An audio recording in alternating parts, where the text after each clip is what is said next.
Hello and welcome to another video. If you're new here, I'm Rachel. For the next few days, I'm going to be taking you guys around Monterey and the surrounding area, including Carmel-by-the-Sea and Big Sur.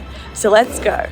Monterey is in Northern California, just 2 hours drive south of San Francisco. I spent 4 nights here and it ended up being the perfect amount of time to explore the area. I stayed in a historic hotel from 1904 called the Monterey Hotel, located in the middle of town. I actually loved this place. It was like stepping back into the Victorian era with stunning architecture. Plus, everything was pink. The room was cozy and had everything you needed for a comfortable stay. I have a link to check it out in the description. The hotel is a short walk from one of Monterey's popular attractions, Old Fisherman's Wharf, built in 1845. This area was really cute and was also a filming location for the TV show Big Little Lies with Reese Witherspoon and Nicole Kidman, so that was pretty cool.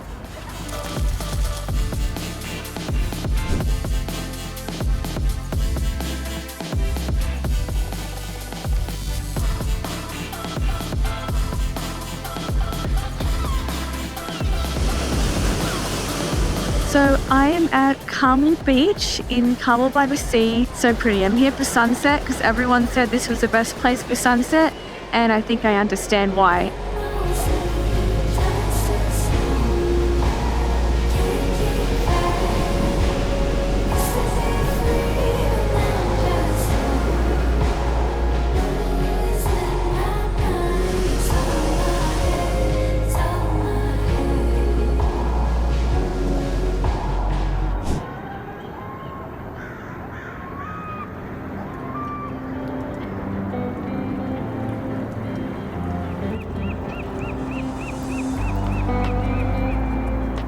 Good morning. I got up for sunrise this morning and the colors were so pretty. I highly recommend seeing at least one sunrise from the Old Fisherman's Wharf area, as well as walking down the Monterey Bay recreation trail. It was such an incredibly peaceful morning doing this. And I'm heading back to my hotel because I'm going to go to Point Lobos State Park today, which I'm super excited about. When I was researching, it was one of the selling points and why I chose this spot. It's supposed to have like the turquoise waters and hidden coves and rocks and seals and otters and stuff, so I'm really hoping to see an otter.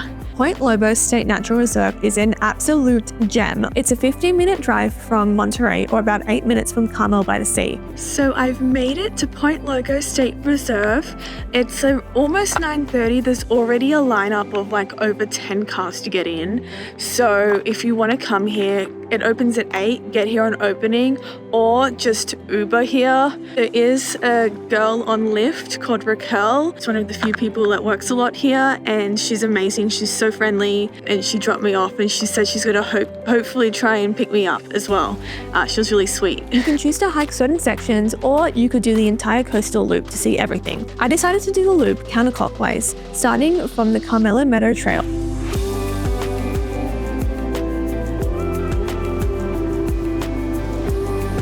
This is Whalers Cove and Cabin. The cabin was built in the 1850s to house Chinese fishermen who, like the name suggests, were shore whalers. Today it's a museum, which I recommend you stop by if you want to know more about the history of the area. So I saw an otter. It was cute. It was with its little baby, just like out at sea. There was a lady who was a volunteer who had a little telescope set up, so I saw it through there. It was adorable. She said there's about 100 that live in this area, so hopefully I can see more today.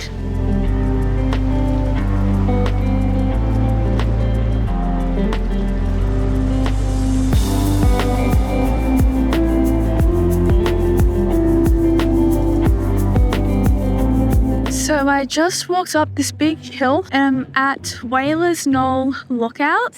I don't know if this is like really that worth it. You do get a view, but there's all these like plants and stuff in front of it. If you want to work out though, do this trail.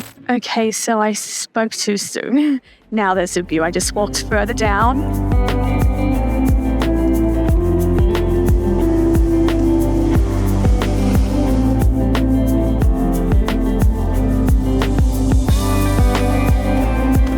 So I got down from the Knowles Point Lookout Trail and now I'm on the Cypress Grove Trail. Pretty much all the trails connect to each other. This is one of the more popular trails. I'm seeing a lot of people. The Cypress Grove Trail is a 1-mile loop trail along the coast and through the cypress trees. And it was stunning and had so many little coves and stopover points. This was actually my favorite area of the park. The cypress tree is native to this area and the Monterey Peninsula is the only place in the world where these trees grow naturally. I've made it to a spot here in Cypress Grove. It's got a view of the ocean and it's just super pretty. Lovely tunnel of cypress trees. They're so gorgeous. So it's about 1 p.m. and I think it's about time that I have some lunch. Honestly, I was blown away by how stunning this park was. The turquoise waters, dramatic rock formations, and coastal caves, everything was just picture perfect. And as a photographer, this spot was a dream. I recommend you stop by China Cove for clear turquoise waters and seals. They were so cute.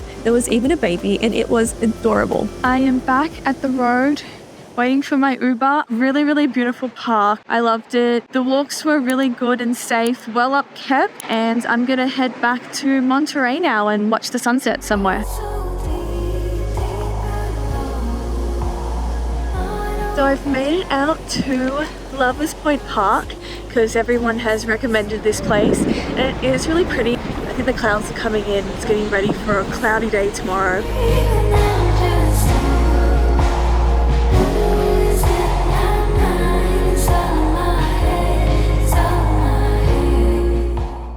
A great day trip you can do from Monterey is the Big Sur coastline along Highway 1. Since I didn't have a car on this trip, I booked a half-day private tour with Big Sur guides and hiking. I'm at the Bixby Bridge and there is a side angle you can get from a dirt road when you get the view of the bridge from behind, which is really cool. My guide, Patrice, was a Big Sur local, so he was extremely knowledgeable about the area and stopped off at a lot of random side-of-the-road pullovers and spots that he knew. This road was breathtaking.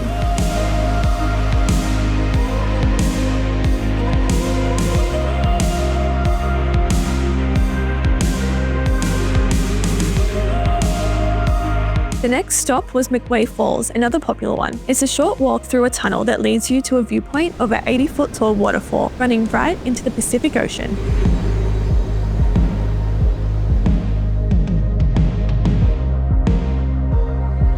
The last stop was to see the California redwoods. They're the tallest type of tree in the world. So I'm in Paddington Cove and it's really beautiful out here.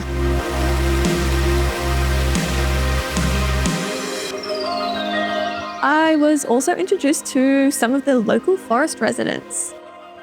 Oh my God. Well, this is where they were born. They were from the larvae stage, and they're just getting... So there's hatching. Watch the eyes are come open. If I don't... Oh, where are the eyes? On this side. It's relaxing. Here it comes. Oh yeah, I see them, yeah. Okay, so it looks like a clover, but it is not. Correct. It's a lettuce. And it only goes around redwood. It's a wild lettuce. And even though it wasn't part of the tour, Patrice took me to the Butterfly Sanctuary in Pacific Grove. It's an urban nature preserve dedicated to protecting monarch butterflies during their winter migration. It was actually pretty incredible getting to see so many of them all in one place.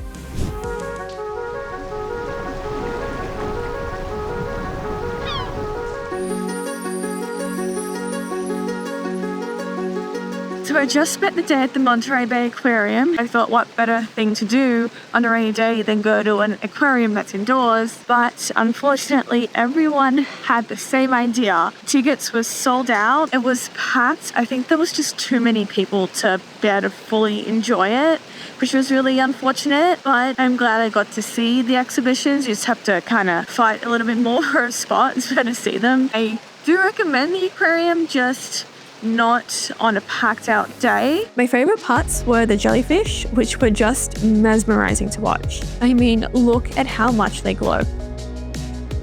The open sea exhibit was also so mesmerizing to watch. It's home to the aquarium's largest tank. I loved the kelp forest exhibit. They do feeding sessions here throughout the day. The style of feeding that our divers are doing is called broadcast feeding. You're just spraying the food around for the fish to come grab a bite. And whoever is interested can come up and get that bite to eat. And I can't forget the otters, which were just too cute.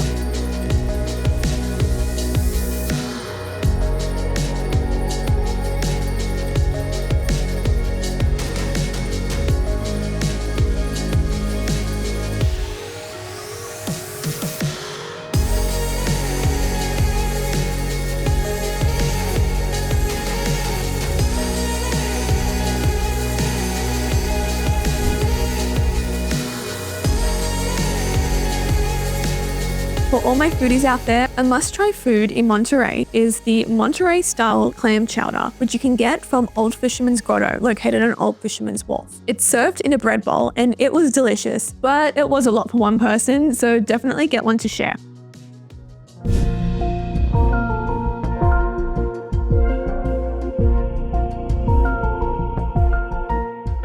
So it's the last day of my trip and I've come back to Carmel. So I wanted to come back to Carmel to just look around a bit more. I didn't get to look at it enough the other day. Carmel-by-the-Sea is the cutest coastal town with a fairy tale-like atmosphere. I loved it. The architecture was so charming. It literally feels like you stepped right into a whimsical storybook village. One of the best things to do here is to simply wander the streets and admire the fairy tale style cottages. They're so unique and full of character. If you do this, just be mindful of the residents, because people do live in these homes. These houses are so cute and just look like you're in a fairy tale. I love it.